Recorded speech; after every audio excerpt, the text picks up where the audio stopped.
So if you watched my last video, you probably noticed that they muted me the rest of what I was saying in Psalms 1.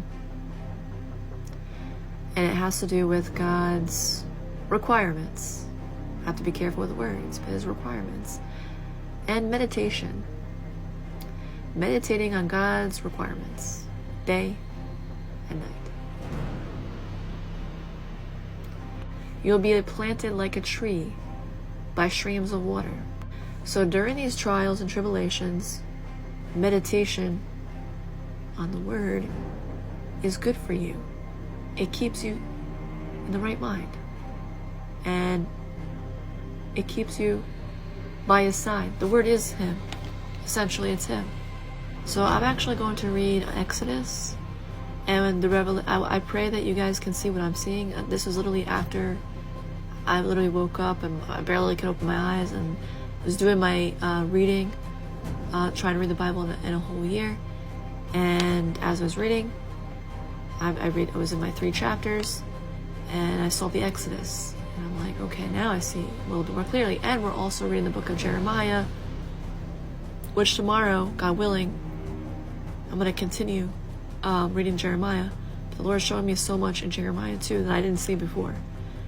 And it's crystal clear that we're going to have to be shaped like a sword.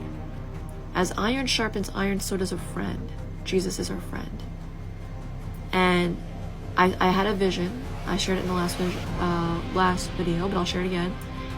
As I was in a high worship after I had this dream, because I work out and I worship, and I saw God's hand and I saw a sword, and he was beating the sword, shaping it like a blacksmith.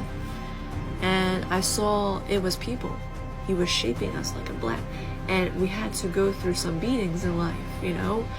We had to go through beatings in order for us to become this sharp sword. So you're going to have to go through trials. You're going to be shaped, right? Refined. So you may be able to stand. Also, Lord showed me that a mouth, I saw a huge mouth opening, and I saw swords, and it was an army of swords coming out of his mouth. And that's in the book of Revelations. There's a sword coming out of Jesus' mouth. It is his word. And those who are filled with his words, who are filled with his Holy Spirit. And so the Lord's been showing me a lot about spiritual warfare. This year's about the door. Jesus says, I'm at the door. Also, you have to be careful. Satan is also at the door. So spiritual warfare, be prepared in this year. And pestilence and plagues are coming. And you need to be prepared for that. It's going to be like you never seen it before. You're going to see things that was once, now once more. Just like it says, you know, in Ecclesiastes, that there's nothing new under the sun. And you will be here to witness it. Just like the Israelites, you will see. And you're going to see 10,000 fall at your right side and 10,000 at your left side. That's what you're going to see. And pray to God that no sickness, no plague comes near you and your family. Pray Psalms 91 on you. So in the book of Exodus, we'll read, the Lord showed me this crystal clear. Okay? Pharaoh had 600 men that on chariots following him. 6. I don't know if you guys are paying attention. The number 6, they're just flashing it everywhere. I work in retail, so all I see is 666. $6 for this, $6 for that. 6 in this package, 6 in that package. Sometimes they'll put 9. You flip 9 upside down, you get 6. Or they'll add up numbers, and reality, if you do this plus this equals 6. So they're literally showing you, and the enemy is behind all of this, just to let you know. And you need to be prepared. So in Exodus 14:7 on, I'm going to read, he took 600 men, this is Pharaoh, the best chariots, along with all the other chariots of Egypt, with officers over all of them. The Lord hardened the heart of Pharaoh, the king of Egypt, so that he would pursue the Israelites who were marching out boldly. Okay?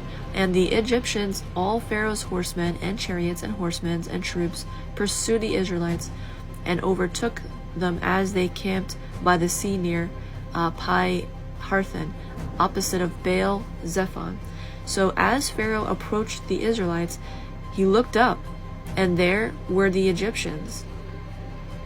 So the Israelites looked up, and they saw this happening, and marching after them. So they were terrified, and they cried out to the Lord. Okay, and they said, Moses, was it because there was no graves in Egypt that you brought us out here to the desert to die? What have you done to us by bringing us up out of Egypt? Didn't we say to you in Egypt, leave us alone, let us serve the Egyptians? It would been better for us to serve the Egyptians than to die in this desert. This is exactly what the devil wants. He wants you to go under his brimble kingdom and be a slave, because he is the prince of the air for a time. Then the Lord's going to kick him out and throw him into the fiery furnace. The lake of fire. So Moses answered the people, do not be afraid, stand firm, and you will see the deliverance of the Lord will bring you today. The Egyptians you see today, you will never see again. The Lord will fight for you. You only need to be still. So know and believe that during these times, you need to be still. Wait on the Lord, and He will renew your strength. Fear does come, but if you remain in Him, that perfect love will cast out that fear. You just need to be still and wait on Him. Okay, then the Lord said to Moses, why are you crying out to me? Tell the Israelites to move on, raise your staff, and stretch out your hand over the sea and divide the water, so that the Israelites can go through the sea and on dry ground.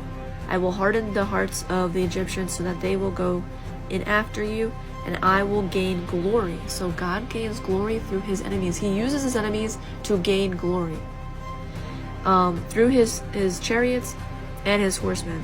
And the Egyptians will know that I am the Lord when I gain glory through Pharaoh, his chariots, and his horsemen. And this is the best part, which I did not see before. I did not know that there was an angel. I thought the pillar, of the clouds and the pillar of fire. I did not know that there was an angel. So there you get the three: the fire, the cloud, and the angel of the Lord. The Trinity. You see the Trinity again. So then the angel of God, who had been traveling in front of Israel's army, withdrew and went behind them. So the pillar of cloud also moved from in front and stood. So you got the angel, and then you had the pillar of cloud also that was in front and stood behind them, coming between the armies of Egypt and Israel. So God was fighting behind them while they were going ahead. So throughout the night, and the cloud brought darkness to the one side and light to the other. So neither went near the other all night long. So there was light in the darkness, and it was for the Israelites. That was the light, path of light, right? And what was behind was darkness, complete darkness. So the Egyptians couldn't see. And you had the angel of the Lord right behind them to protect them. So the same way as we are exiling out of here, you better realize that the enemy is not sitting. He's going to get up, because he knows his end is coming near. So he's going to fight. So this is why we need to be equipped with the armor of God, the full armor of God. So get ready for this, because the Lord has revealed a lot to me about the east wind. So then Moses stretched out his hand over the sea, and all that night the Lord drove the sea back with a strong east wind. So you see the east wind mentioned in the book of Revelation. This is an angel that holds back the winds. There's 4 of them, and one goes out to put the seal of the living God on their foreheads to protect them against the pestilence and plagues. And this east wind turned it to dry land, and the waters were divided. And the Israelites went through the sea on dry ground with a wall of water. So the Lord's been showing me a lot about walls. With a wall of water on their right and on their left. More in the next video.